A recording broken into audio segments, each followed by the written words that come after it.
저자는 오늘날의 종말론적 환경주의를 기독교에서 파생된 금욕주의적 신앙의 일종으로 보고 퇴행적 좌파 세력들이 이를 따르고 있다고 합니다. 기후 종말은 인류 최대의 위기도 아니고 인류 GDP의 3% 이내에서 대처 가능한 문제 중 하나입니다. 환경과 인권의 탈을 쓴 식민주의도 돌아오고 있는데 숲 보호의 규제, 저임금 반대, 신재생 강요 등이 그것입니다. 고밀화를 반대하는 자연주의 신앙가들도 있는데 도시화, 축산업, 양식업, 원자력, 플라스틱 등을 반대하면서 자연주의가 무조건 옳다는 주장을 하고도 합니다. 책 지구를 위한다는 착각, 아포칼립스 네버 2020년 출간되어 한국에 2021년 정발됩니다. 그 이전 해에 거주불능 지구라는 책을 저격하는 등 화제를 끕니다. 하지만 반환경주의, 반좌파가 아니라 환경주의가 현실적이어야 한다는 책입니다. 마치 부동산은 끝났다라는 책이 사실 부동산이 끝나지 않았다는 내용을 담고 있던 말입니다. 두 책 모두 세계의 환경운동을 일으킨 침묵의 봄의 후계자라는 호칭을 여러 사람들에게 듣게 됩니다. 이번 책은 2019년 팩트폴리스라는 책처럼 감성보다는 뉴 노멀, 실제 바뀐 현재의 현실을 보자는 것에 초점이 맞춰져 있습니다. 저자는 마이클 셸런버거, 진보 보수 모두에게 러브콜을 받는 환경단체 대표 겸 언론인입니다. 무언가를 덮어놓고 죄악시하는 운동을 하기보다는 꼼꼼하게 일장일단을 따지자는 주의입니다.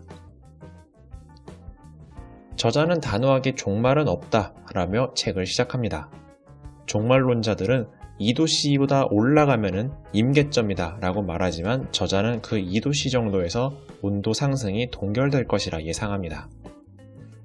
저자는 종말론적 환경주의자들이 팔아온 허위들을 고발하며 아이들에게 트라우마를 심어주고 생존 논리로서 무제한 예산을 따내가는 행태를 비판합니다. 1920년대 이래 인류는 4배 늘었지만 기후로 인한 사망자는 급감했습니다. 재앙이 빈번해진다는 근거도 없고 경제 손실도 증가하지 않고 있습니다. 1900년대에 비해 해수면은 이미 상승을 해왔고 앞으로도 상승하겠지만 우리는 적응을 할 것입니다.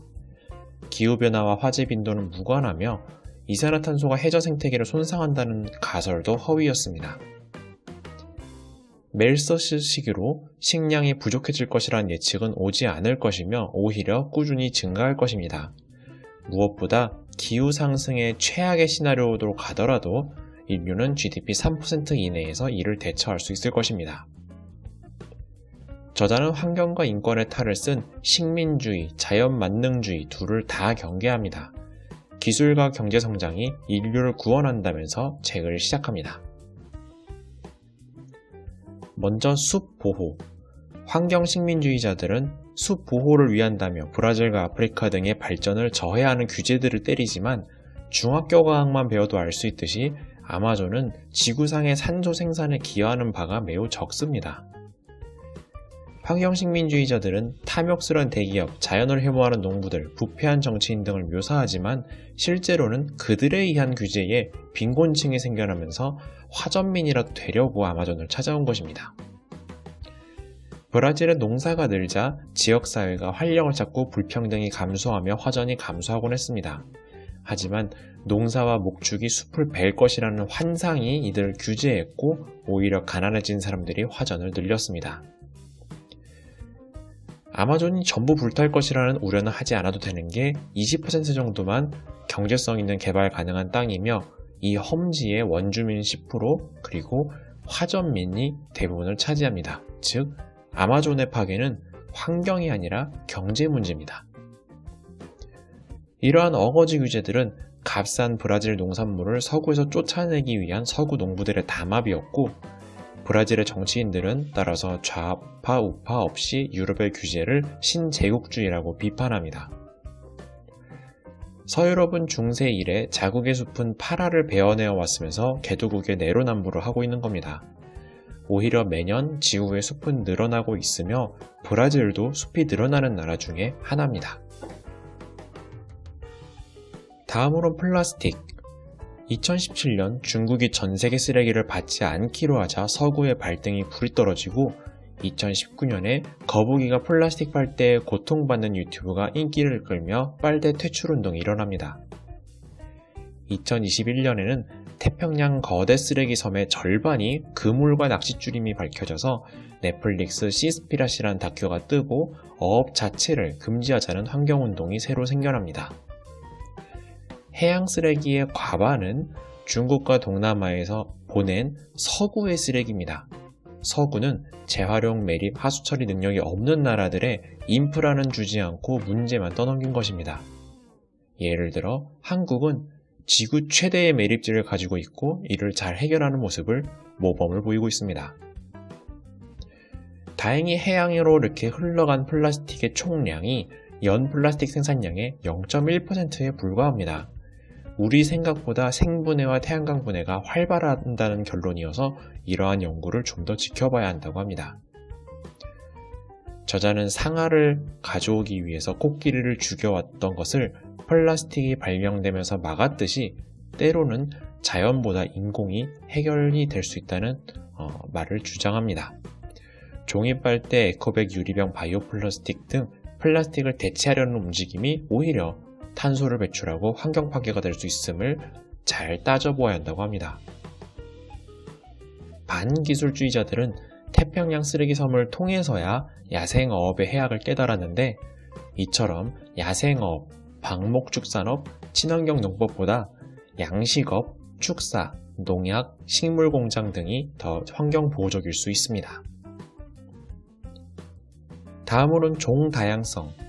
1995년에 6번째 대멸종이라는 책이 베스트셀러가 되어서 사람들은 호도했지만 사실이 아님이 밝혀졌습니다.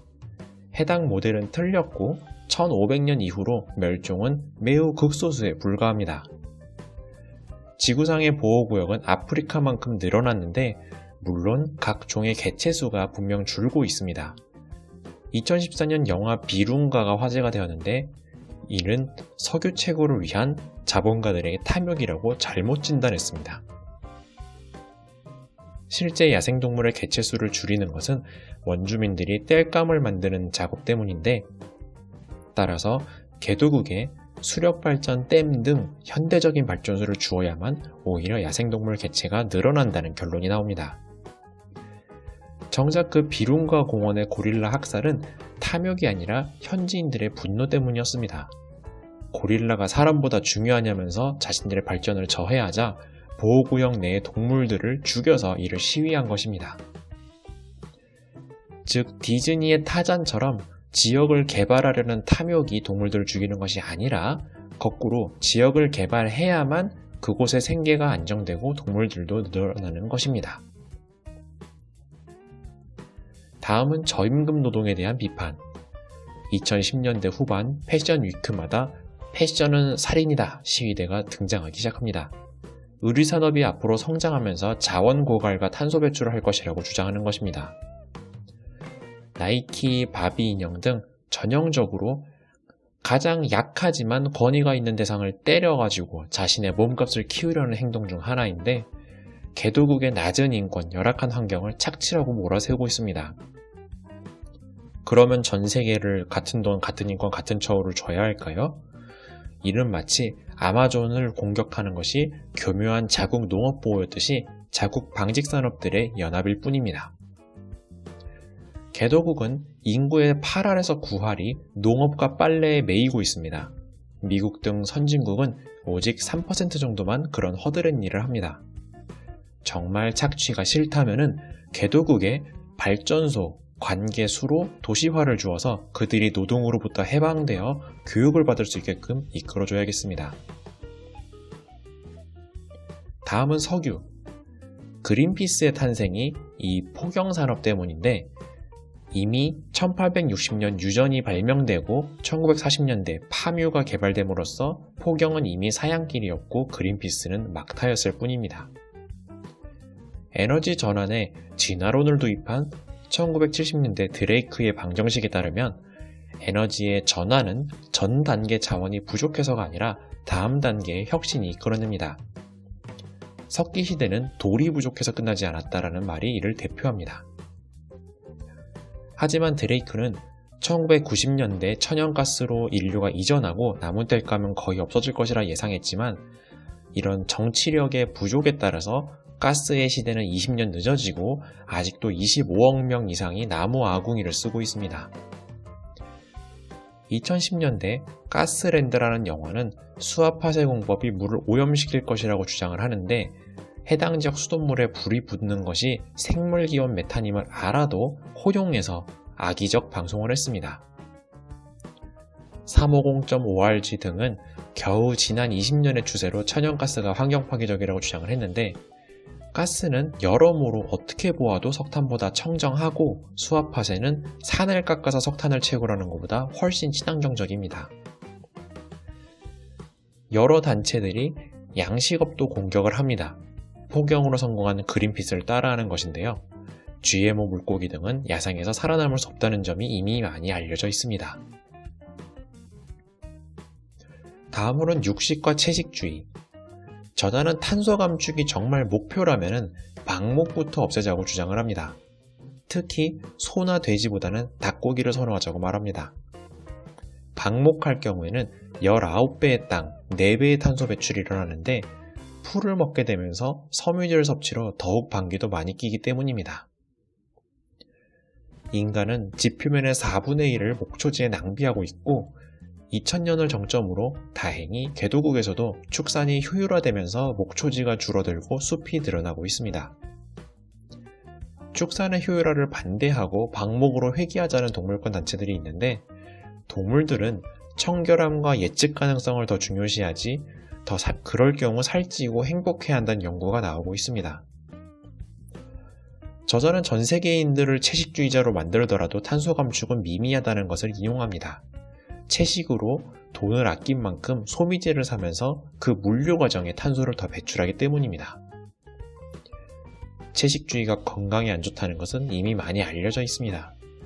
고지방 식단의 프랑스인이 미국인보다 건강하고 고탄수화물인 한국, 미국, 일본 등은 비타민과 철분이 부족하고 비만율이 늘어납니다. 채식주의와 방목주의는 대개 잔혹하고 끔찍한 영상들을 조우하면서 오는 트라우마에 달려있는데 실제 과학에 따른다면 동물의 또 행복을 생각한다면 방목이 아니라 개도국의 축사들을 현대화하는 데 더욱 돈을 써야 할 것입니다. 다음은 원자력. 저자는 원자력이 석탄가스 화력에 비해서 안전하고 오히려 생명을 지켰다고 합니다. 3가지 유명한 원전 사고의 사망자는 47명뿐이고 이는 미국의 한 해 소방관 사망 84명보다도 적습니다. 체르노빌로 인해 2000명의 갑상선암이 생기긴 했지만 사망률 1%에 관리 가능한 병이고 현재 후쿠시마 일대는 콜로라도 평원보다도 방사능이 낮아서 거주 불능의 공포는 근거가 없습니다. 석탄과 가스 화력 발전은 연 420만 명을 대기 오염으로 죽이고 있는데 원자력 발전은 대기를 맑게 하기 때문에 역대로 200만 명 이상 목숨을 살렸다고 볼 수 있습니다. 사용 후 핵연료 및 폐기물을 전량 밀폐하는 것은 오직 원자력 발전뿐이고 나머지 발전 방법들은 전부 외부 효과로 그걸 돌리고 있습니다. 핵연료가 대기나 물에 노출되더라도 어떤 멸망은 없으며 물 자체가 방사능의 차폐 역할을 하고 있기 때문에 실제로 원자력 발전소에서의 업무는 그 안에서 수영을 해가지고 고치는 작업을 하곤 합니다. 화석연료와 신재생 카르텔은 핵무기, 방사능 낙진의 공포파리를 탈원전으로 옮겨갑니다. 예를 들어 탈원전하고 신재생을 가자고 외쳤던 버몬트주는 결국에 LNG 발전소를 늘려야 했기 때문에 탄소 배출량이 오히려 증가합니다. 한국도 이 실수를 반복합니다.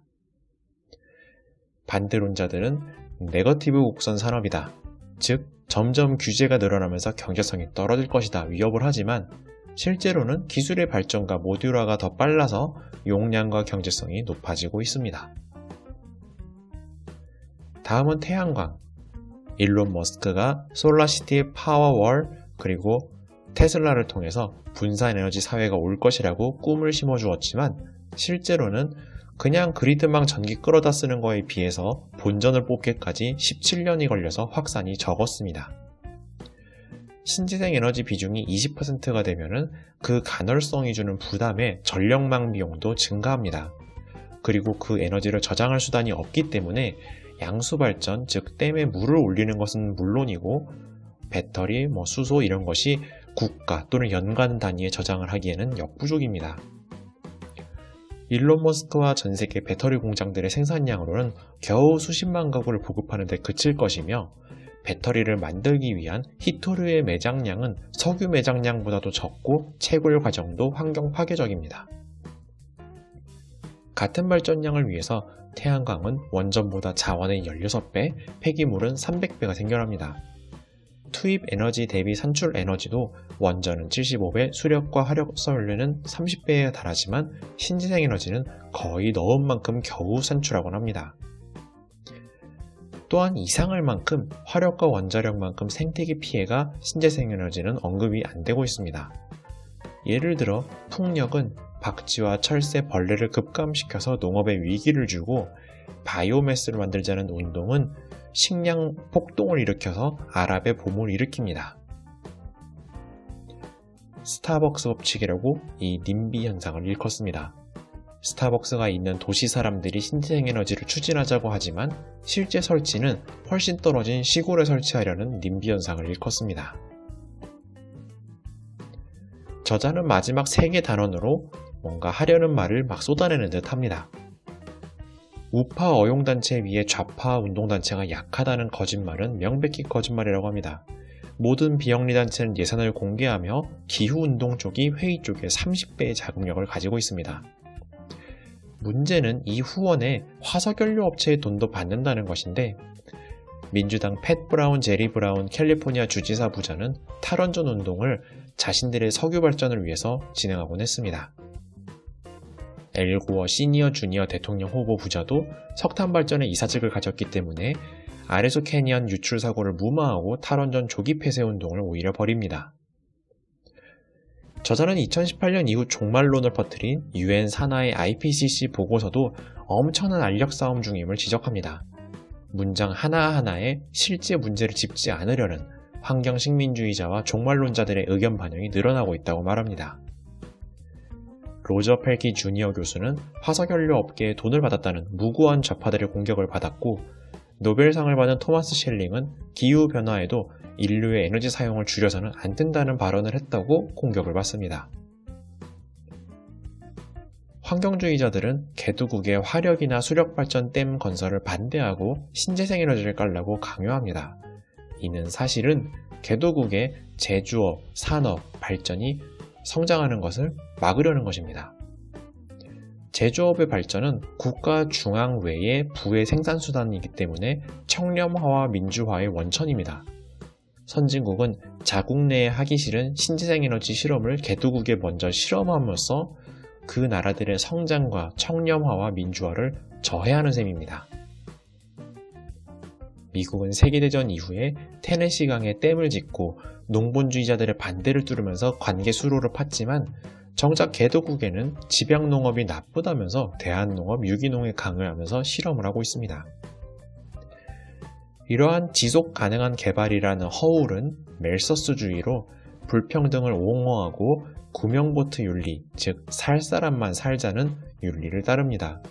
인류가 너무 발전이 편하면은 인구 폭증과 자원 고갈과 탐욕으로 망할 것이라는 공포파리입니다. 소련이 망한 뒤에 모든 분노가 자기 자신을 향하게 된 서구가 최근에서야 새로 신앙을 만들어낸 것입니다. 자신들에게 익숙한 기독교적 세계관에 대상을 하나하나 끼워 넣어서 1.5도 이상 올라가면 종말이 온다. 탄소 배출하기 때문에 우리는 모두 죄인이다. 운동단체가 성직자다. 탄소 배출은 악마다. 그리고 위선적으로 그 돈을 후원금을 받아서 개발을 반대하는 것. 이런 식으로 하나씩 끼워 맞춰서 민중의 분노로 옮겨갑니다. 자연을 건드리지 않으면 조화와 평형이 알아서 될 것이라고 인공이 모두 나쁘다는 세계관과 자연은 정복의 대상이고 위선적으로 식민지를 만들어야 한다는 기독교적 세계관, 둘 다 현실과는 맞지 않습니다. 환경운동은 분명 필요한 시점이고 그것이 이러한 신앙이 아니라 휴머니즘적인 방향이 되어야 합니다. 고밀도적 에너지, 도시와 식량업을 추구하면서 개도국이 성장하는 것을 허락하는 것이 휴머니즘적 환경운동이라고 저자는 정의하면서 책을 마칩니다. 이렇게 책 요약을 마치겠습니다. 감사합니다.